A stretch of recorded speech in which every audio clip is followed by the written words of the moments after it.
KSRTC ഡ്രൈവറുമായി നടുറോഡിൽ തർക്കമുണ്ടായ സംഭവത്തിൽ mayor Arya രാജേന്ദ്രനും ഭർത്താവും MLAയുമായ സച്ചിൻ ദേവിനുമെതിരായ FIRൽ ഗുരുതര ആരോപണങ്ങൾ.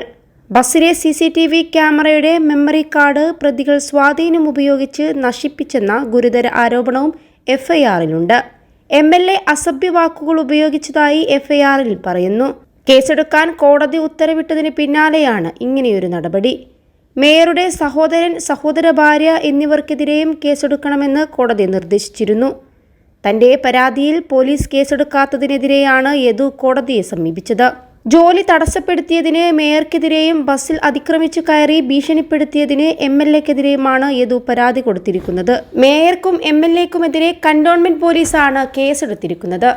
ഔദ്യോഗിക കൃത്യനിർവഹണം തടസ്സപ്പെടുത്തി, അന്യായമായി തടഞ്ഞുവെച്ചു എന്നീ ആരോപണങ്ങളാണ് യദുവിന്റെ പരാതിയിലുണ്ടായിരുന്നത്. യദുവിന്റെ പരാതിയിൽ സൂചിപ്പിച്ചിട്ടുള്ള അതേ കാര്യങ്ങൾ തന്നെയാണ് FIRലുമുള്ളത്. +2 ഡിഗ്രി കഴിഞ്ഞവർക്ക് വേൾഡ്സ് ഫസ്റ്റ് AR/VR ക്ലാസ് റൂമിലൂടെ സ്മാർട്ട് ഫോൺ എഞ്ചിനീയർ ആവാം. കൂടുതൽ അറിയാൻ വിളിക്കൂ ബ്രിഡ്കോ ആൻഡ് ബ്രിഡ്കോ. മേയറുമായി തർക്കമുണ്ടായതിന്റെ തൊട്ടടുത്ത ദിവസം യദു ഇരുവർക്കുമെതിരെ പരാതിയുമായി കന്റോൺമെന്റ് സ്റ്റേഷനിലും സിറ്റി പോലീസ് കമ്മീഷണറെയും കണ്ടിരുന്നു. എന്നാൽ യദുവിന്റെ പരാതി സ്വീകരിച്ചിരുന്നില്ല. തുടർന്ന് ശനിയാഴ്ച രാവിലെ യദു വഞ്ചിയൂർ കോടതിയിൽ പരാതി നൽകുകയായിരുന്നു. അതേസമയം ഡ്രൈവറുമായുള്ള തർക്കത്തിൽ മേയർ ആര്യ രാജേന്ദ്രൻ ഉൾപ്പെടെ 5 പേർക്കെതിരെയാണ് കേസെടുത്തിട്ടുള്ളത്.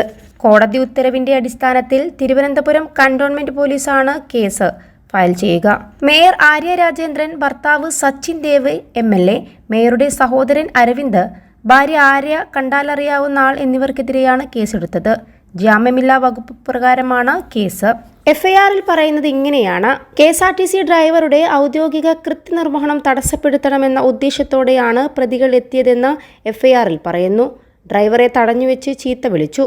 പ്രതികൾ KSRTC ബസ്സിനു മുന്നിൽ സിഗ്നൽ ഭാഗത്തുള്ള സീബ്ര ലൈനിന് കുറുകെ കാർ കയറ്റിയിട്ട ശേഷം ഡ്രൈവറുടെ സീറ്റിന് സമീപത്തെത്തി ഡ്രൈവറോട് ബസ്സിൽ നിന്ന് ഇറങ്ങാൻ ആവശ്യപ്പെട്ടു. രണ്ടാം പ്രതി ബസ്സിനുള്ളിൽ അതിക്രമിച്ചു കയറി ഡ്രൈവറെയും ബസ് യാത്രക്കാരെയും അധിക്ഷേപിച്ചു. രണ്ടാം പ്രതി ഡ്രൈവറോട് അസഭ്യം പറഞ്ഞ് ആക്രോശിച്ചു. വാഹനം ഒതുക്കാൻ ആവശ്യപ്പെട്ടു. ബസ്സിലെ ക്യാമറയുടെ മെമ്മറി കാർഡ് പ്രതികൾ സ്വാധീനം ഉപയോഗിച്ച് നശിപ്പിച്ചുവെന്നും FIRലുണ്ട്. IPC 353, 447, 341, 294B, 201, 34 എന്നീ വകുപ്പുകൾ പ്രകാരമാണ് പോലീസ് കേസെടുത്തിരിക്കുന്നത്. KSRTC ഡ്രൈവറായ യദു സമർപ്പിച്ച ഹർജിയിൽ തിരുവനന്തപുരം 1ാം ക്ലാസ് മജിസ്ട്രേറ്റ് കോടതി 3 കേസെടുക്കാൻ ഉത്തരവിട്ടത്. 21 ലക്ഷത്തോളം സന്തുഷ്ടരായ ഉപഭോക്താക്കളും 2 ലക്ഷത്തോളം തിമിര ശസ്ത്രക്രിയകളും പൂർത്തിയാക്കിയ മലബാറിലെ ഏക കണ്ണാശുപത്രി Al Salama high hospital, hospital road, Perinthalmanna.